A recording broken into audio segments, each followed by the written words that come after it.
No espere por los demás.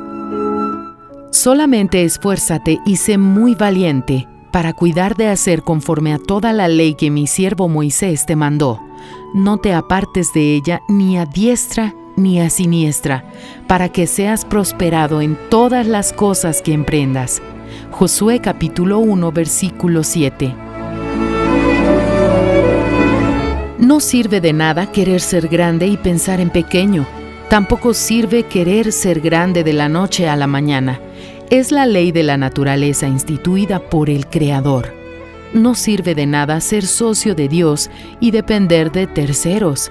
Ser socio de Dios y contar con la ayuda de los demás no es vivir por la fe.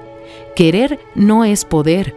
Si querer fuera poder, este mundo sería un mar de rosas, pues ¿quién no quiere estar saludable, ser próspero, tener una familia y ser feliz? Entre el querer y el poder existe un enorme desierto por atravesar. Esa travesía comienza con un primer paso: determinación y firmeza de pensamiento. Pensamiento de acuerdo con los pensamientos de Dios.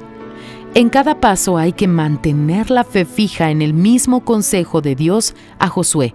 Solamente esfuérzate y sé muy valiente para cuidar de hacer conforme a toda la ley que mi siervo Moisés te mandó. Según el pensamiento de Dios, no te apartes de ella ni a diestra ni a siniestra, para que seas prosperado en todas las cosas que emprendas. Josué capítulo 1, versículo 7.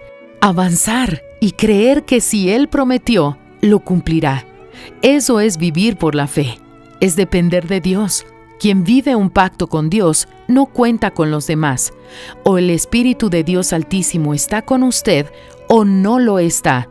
Si usted cree con todas las fuerzas, entonces Él le da la certeza de que usted es su socio. Tome una actitud. Ponga en práctica la inspiración dada. Haga lo que está a su alcance y aguarde su respuesta.